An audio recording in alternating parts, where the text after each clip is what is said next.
Salut à tous les golfeurs, bienvenue sur cette vidéo dans laquelle humblement je vais essayer de vous expliquer le nouveau fonctionnement de l'index dans le golf avec ce fameux WHS, le système d'handicap mondial censé harmoniser le classement pour tous les joueurs de golf sur cette planète.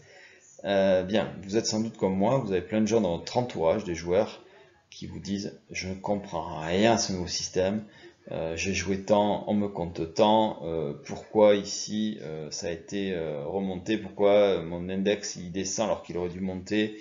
Voilà, il y a plein de gens, et ils sont nombreux, qui comprennent rien. La Fédé a mis des tutos en place, mais c'est vrai que je vais essayer humblement de vous expliquer à ma façon quelque chose qui soit peut-être un peu plus pédagogique.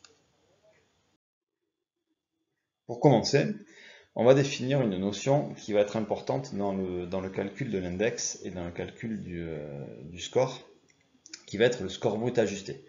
Alors, le score brut ajusté, c'est quoi? Donc, le score brut ajusté, ce sont donc un score qui est le score brut, ici en rouge dans la grille, qui représente le nombre de coups réels en stroke que j'ai fait sur ma carte.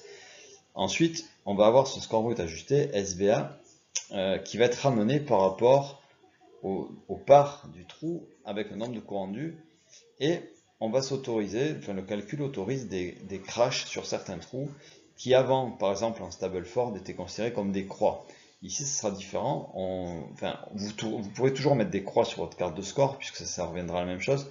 En revanche, dans le calcul de l'index, cette croix sera transformée en chiffre. Il y aura toujours une valeur numérique sur votre carte. C'est-à-dire qu'avant, un Stableford net, ça valait 0. Maintenant, le score brut ajusté aura un chiffre associé. Donc ici, vous voyez par exemple, tous mes trous ont été comptabilisés sur leur score réel. Il y a uniquement le trou numéro 10, 1 par 5, sur lequel j'ai brillamment fait 9, et donc qui a été calculé en 8, puisque le score brut ajusté, c'est donc le 5 plus mon coup rendu 6, plus les deux coups qui sont rajoutés pour le brut ajusté, égale 8, donc mon 9 est ramené en 8, et donc mon score brut ajusté se transforme en 83 au lieu de 84. Voilà, ma carte est rentrée et mon SBA a été calculé. Donc mon SBA de 83, ici, le SSS du parcours dont j'ai parlé un petit peu avant, le score moyen réalisé par un joueur scratch sur ce parcours, le slope du parcours, c'est-à-dire sa difficulté, ici 141, et le slope de référence qui est la valeur unique qui sera utilisée dans tous les calculs sur tous les parcours que vous jouerez, que ce soit des bleus, des blancs, des rouges, des jaunes, des noirs, peu importe votre départ, c'est ce slope qui sera calculé, c'est le slope de référence qui sera calculé, et le slope du parcours qui sera modifié également, le SSS, et puis votre score dépend que de vous. Maintenant, à partir de toutes ces données-là, il va y avoir un petit calcul, une petite équation qui va être assez simple à retenir, voilà, puisque ce sera le slope de référence, donc 113, divisé par le slope du parcours joué, donc ce qui ici était 141, je vous rappelle, multiplié par le score brut ajusté du jour, moins le SSS. Donc le SSS étant toujours la moyenne d'un joueur scratch. Et vous arriverez à un score ici qui va être, pour moi, sur ce parcours, de 9,1. Donc 9,1 qui est en dessous de mon index, qui était à l'époque de 11. Donc pour moi, ça sera une bonne performance.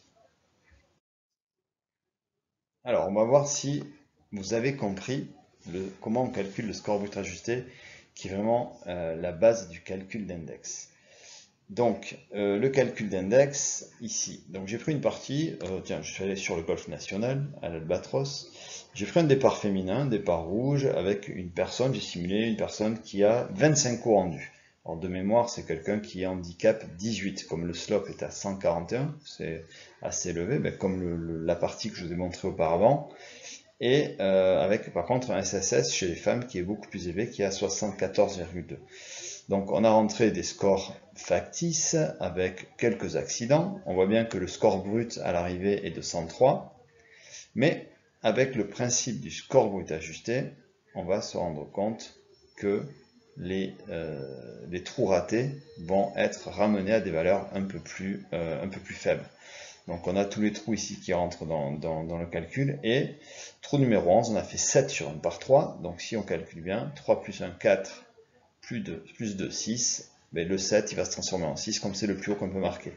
Même chose sur le 12, où on a fait 9, 4 avec 2 coups rendus, ça fait 6, plus les 2 points qui sont la base de l'ajusté, en maximum, en valeur maximum, on monte à 8. Et la même chose sur ce par 3, 3 plus 1, 4, plus 2, 6, on est au-dessus de 7. Donc voilà. Donc ici, la carte est, entre guillemets, est allégée de 3 coups. Bien, Notre-Dame, qui vient de finir son premier tour sur l'Albatros, la première fois qu'elle jouait l'Albatros des Rouges, on va l'aider à calculer son score différentiel, donc le slope de référence, 113, qu'on va diviser avec le slope du parcours de l'Albatros pour les femmes, 141, multiplié par son SBA du jour, 200, et les 74,2, et on va bien entendu arriver ici à un différentiel de 20,7, ce différentiel qui est la valeur la plus importante sur laquelle on va s'appuyer pour calculer l'index. Donc l'index sera calculé après sur une moyenne de différentiel qu'on va voir à la suite de cette diapo. Bien, une fois que nous avons notre différentiel et que nous avons joué plusieurs compétitions, on va avoir notre index, ce fameux index qui va nous permettre d'être dans des compétitions, d'être classé avec des gens du même niveau, d'être en première, en deuxième série, etc. Voilà, donc ici, c'est mon relevé d'index, mon relevé de compétition. Vous voyez que sur les 20 dernières compétitions, j'ai 8 compétitions qui sont en rose. Donc ces compétitions sont mes meilleures performances au niveau du différentiel, puisque comme je répète tout à l'heure, et je vous le dis un peu plus tôt, c'est la valeur qui est la plus importante pour calculer l'index, qui va être prise en compte. Donc la moyenne de mes 8 ici me donne un index de 10,1. Voilà, donc après à chaque compétition, donc les 8 meilleurs seront gardés, et ce dont vous pouvez vous rendre compte, c'est que moi ici, ma 20e performance à ma prochaine compétition sera ma 21e. Ce qui est assez logique, mais comme c'est une performance qui est prise en compte, elle sortira du calcul. Donc elle sera remplacée soit par un résultat meilleur, qui fera améliorer mon index, et si c'est un résultat moins bon, eh bien, on ira chercher ma 9e performance, qui sera peut-être soit le 13,1 ici, et qui fera bouger un petit peu mon index vers le haut, ou alors une performance entre les deux, qui fera également évoluer mon index en fait.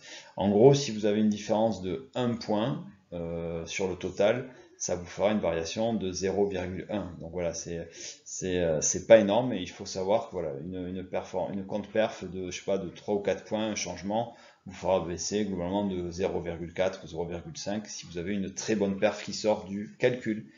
Voilà, bah écoutez, j'espère que ces explications ont été claires. Je sais que c'est assez indigeste, mais une fois que vous aurez l'équation en tête, que vous calculerez comme ça, que vous verrez que vos mauvais trous sont pas si pénalisés que ça, ben peut-être que sur le parcours, ça vous permettra de rester focus et de pas dire, voilà, merde, j'ai fait une croix, j'ai fait 2 croix, et rester concentré, ça vous permettra de faire des belles cartes. Donc je vous souhaite de belles parties et je vous souhaite d'améliorer votre index différentiel.